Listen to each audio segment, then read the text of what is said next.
What's up guys, it's your girl Em and I'm back with another video for you today. Now today, good morning. It's actually nighttime right now and I'm filming this now because I want it to be up early tomorrow for you guys. So I decided, you know what, let's hop in the shower. Let's turn on the camera. Let's not put on pants because let me tell you, I'm not wearing pants right now. And let's go ahead and film this video for my little angels. Welcome back to my channel. Welcome, welcome, welcome if you're new. I am going to be talking about divorce today. Now, divorce is a big deal. Divorce has, I think, has impacted everybody in one way, shape, or form. Divorce has impacted you. So I hope a lot of you guys can relate to what I am talking about in this video, in my Let's Talk About It.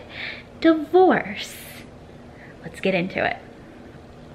All right, so my first experience with divorce is my parents' divorce. I am like a lot of you. My parents got divorced when I was very young. I was, I think, like 6 or 7 years old.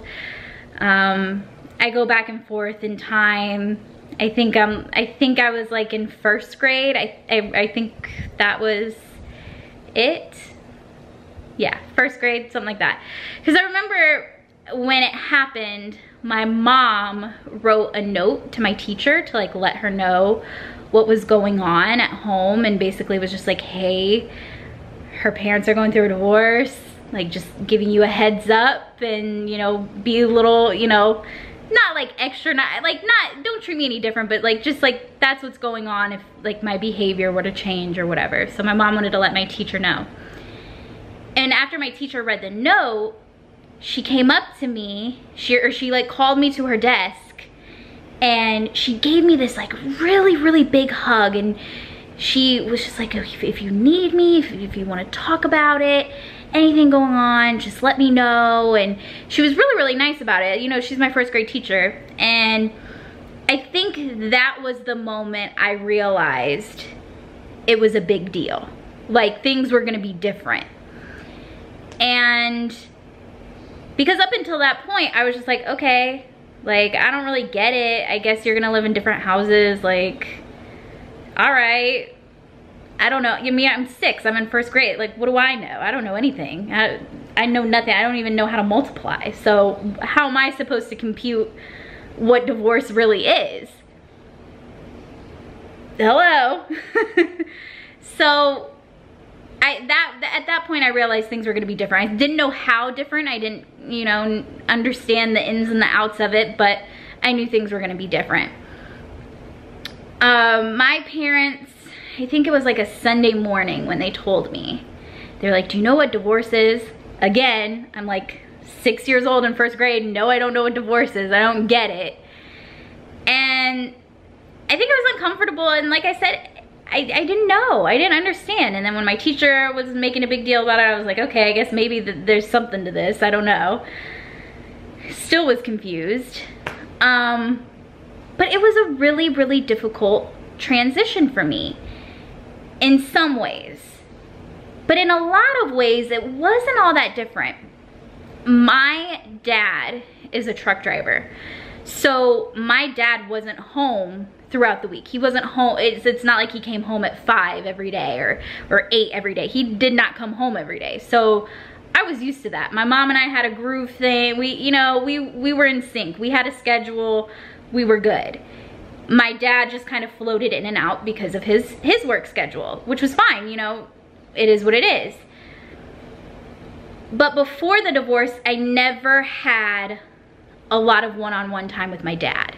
My mom would work late like once a month, and like that was the time that my dad would make like pork chops and applesauce, and that was like a whole thing. But that was like one night a month. So then I had to be alone with my dad with the pork chops and applesauce doing our own thing 2 nights. Wait, let me do the math real quick. 8 nights out of the month, because I would be with him Friday, Saturday, and then Sunday, and then Sunday afternoon I would go home with my mom. He would drop me back off. He couldn't have custody of me, obviously, because of his job. And I was with him every other weekend.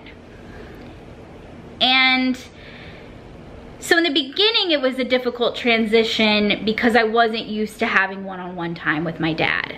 I had one-on-one time with him, but like my mom was always around, so it was different.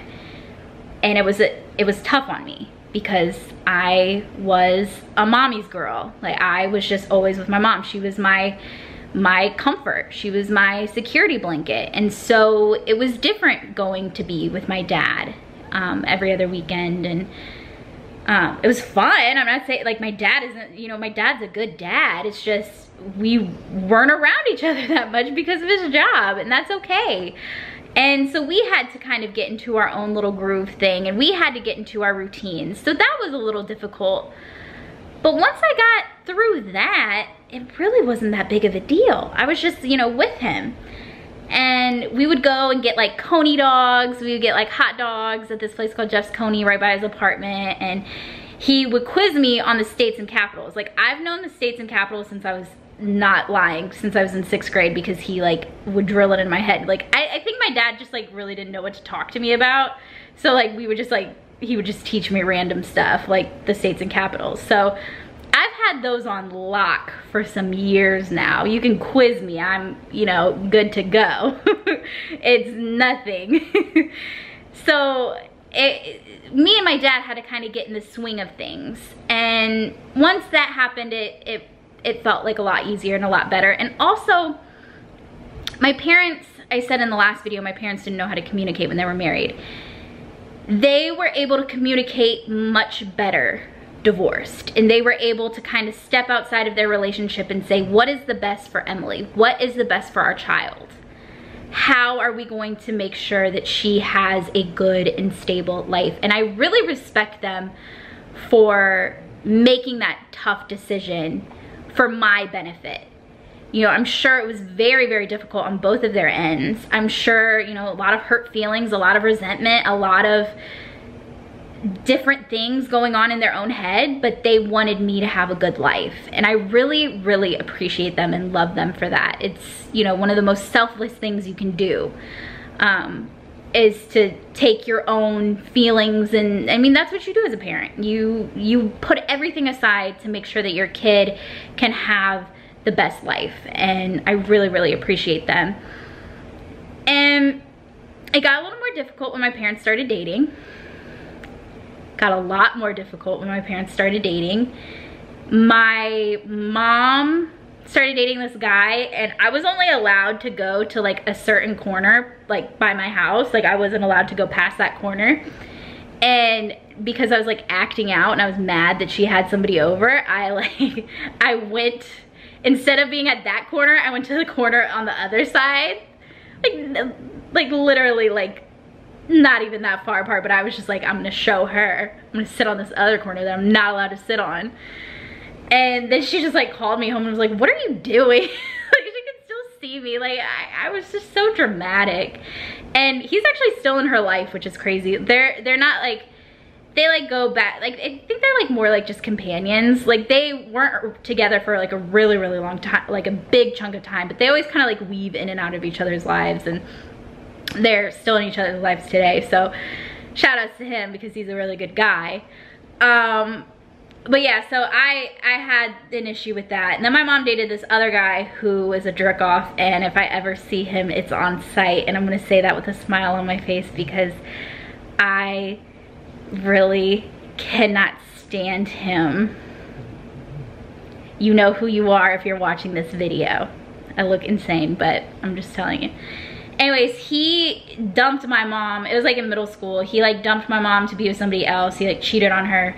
And I had just started to trust him and look at him as like a second father figure. And then next thing you know, he like cheated on my mom and left her, and that was it. And then a year later, here he comes again, going like, oh, I love you, I'm sorry, I made a mistake.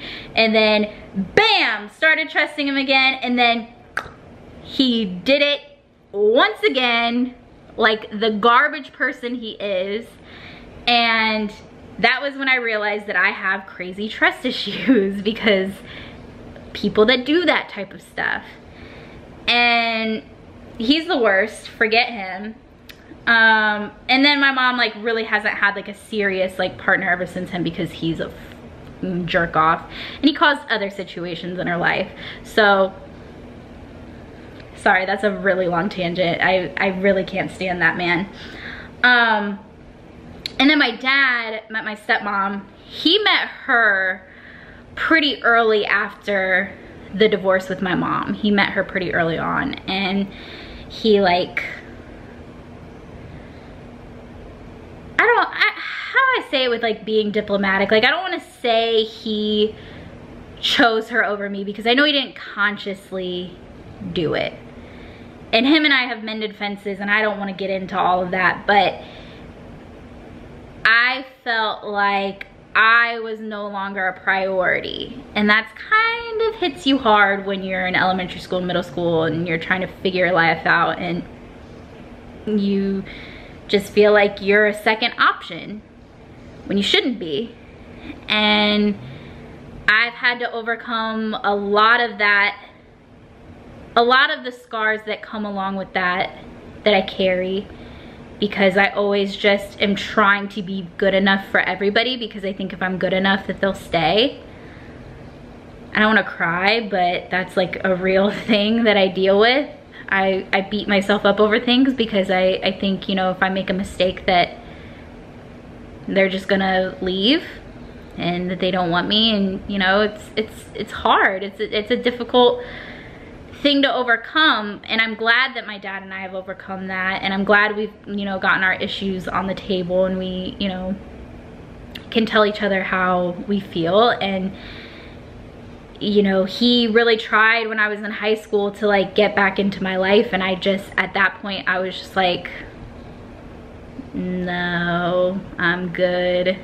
And he has regrets and I have regrets because instead of giving him a shot and instead of opening myself up and being like, okay, we can move past it, anytime I start to feel like I'm getting closer to my dad, I'll like cut him off. And that's on me. That's something that I have to work on because my dad is a good man. He's a solid man. I think I just harbor a lot of resentment and I gotta work through it.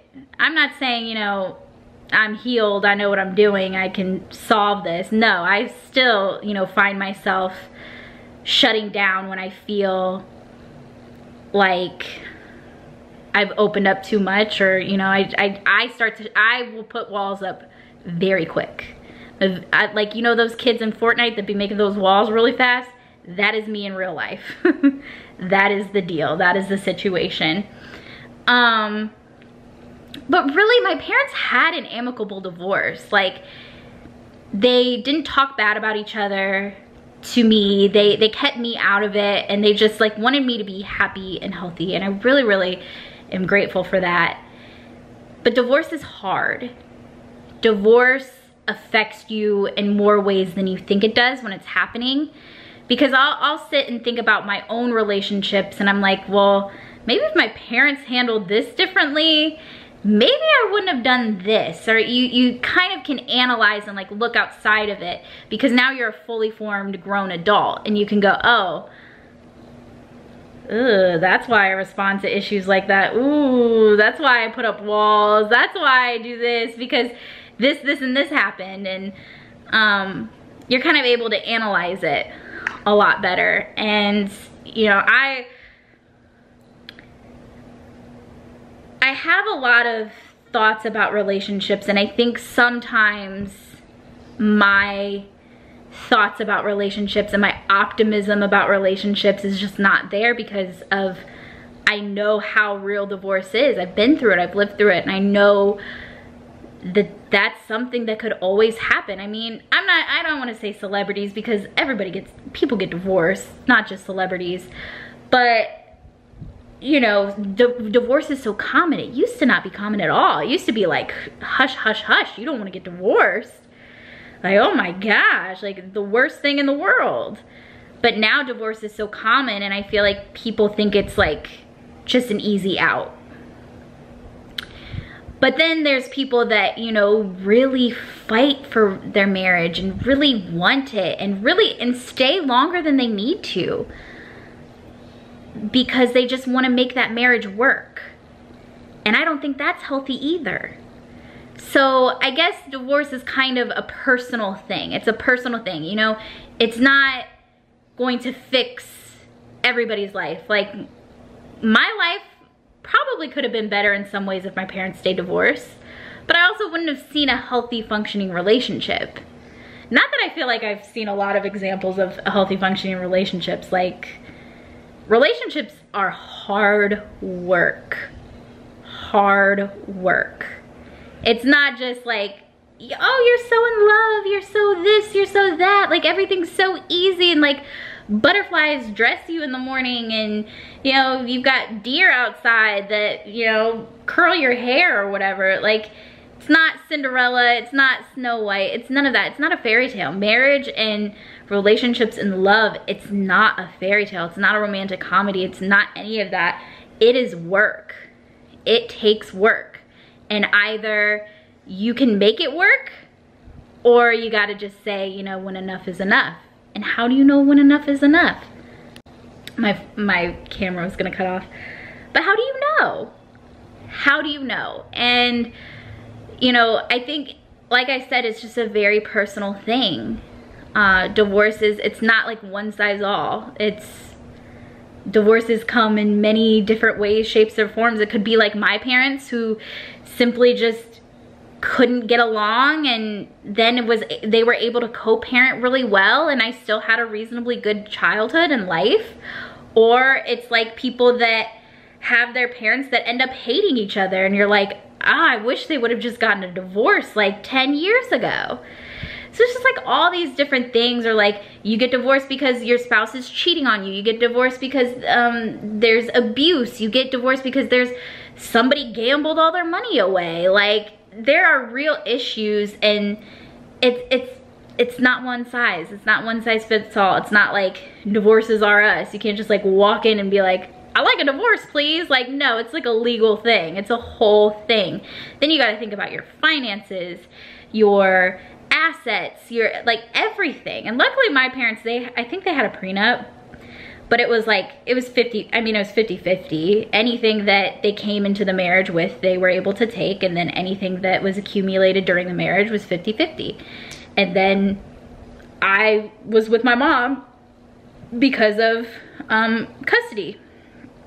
Or because my dad, you know, couldn't have custody of me when he's a truck driver. I can't like just be in the truck with him. So it's a lot, and my heart goes out to everybody that's been touched with divorce, because it's not an easy thing, and it can be very difficult, and it can be very draining, but it can also be the best thing that's ever happened to you. So while divorce can sometimes have a negative connotation, it can also have a really positive connotation. You can move forward with your life, and you can find something better for you. You can have a fresh start. You can expand your horizons. Or, I mean, you never know. You could end up finding your way back to each other. You just don't know. Divorce is a whole thing. It's a whole topic. It's a whole, there's a lot that goes into divorces, and this is just my experience with divorce. Vaughn's parents are divorced too. My friend Amanda, who lives in Vegas, who's like a sister to me, she's going through a divorce right now with a man that she, you know, you think that you're gonna spend the rest of your life with them, or you've been in each other's lives so long, it's hard to know, do I really let go? Can I find something else? Is the grass greener? You just don't know. But that's the thing about life. That's the thing about a divorce. You can always get remarried. I mean, nothing's ever permanent. I mean, tattoos are permanent, but like, you can get those lasered off too, so that's not even that permanent. Sharpies wash off. I mean, it's a lot. Divorce is a big topic, and I think a lot of people, I think we need to be open about our experiences and open about what we've been through, analyze what we've been through and be like, okay, this happened and then this happened. Like, what was the pattern? Where did it all go wrong? Where was the breakdown? Where was the issue? How do we move from here? You have to think about all these things, and it's not easy. It's an emotional thing. Love is, you can't just go into love with no expectations and no expectations and just all of the, like, and no emotions. It's not gonna work. That's not love. Love is emotional. Love is, you know, can be binding, and I don't know. I'm like running out of steam and running out of things to like think about that are like profound. So I'll just leave you guys with that. That's my experience with divorce. If you want to do like a divorce part 2, I can talk about, like, I've never been through a divorce myself, so I can't speak about going through a divorce because I know nothing. I can just say how my relationships have been affected, and you know, how I've learned to build really high walls because of my parents' divorce, and how, you know, sometimes I let my resentment hold me down and hold me back from doing things that I want and being the person that I want, because I'm scared of rejection, scared of something failing. And that's something that I will always have to work on. But I am very, very grateful that I have the parents that I have that love me and support me, and that, you know, divorced for my benefit, and you know, they made my life pretty good, so I can't really complain. I think that about does it. Be sure to like this video, give it a thumbs up, comment down below, let me know how divorce has touched your life. I'll respond in the comment section, and yeah, give me some more topics. I screenshotted some of the topic ideas. Give me more topics that you'd like me to talk about. Be sure to follow my Twitter at @MNMan and my Instagram at Midwest Mansfield. I post things on there sometimes. Sometimes it's informative, sometimes it's stupid, sometimes it's okay, and sometimes you're gonna go, I don't really care. That's up to you. Thank you so much for watching. I'll see you guys in the next video.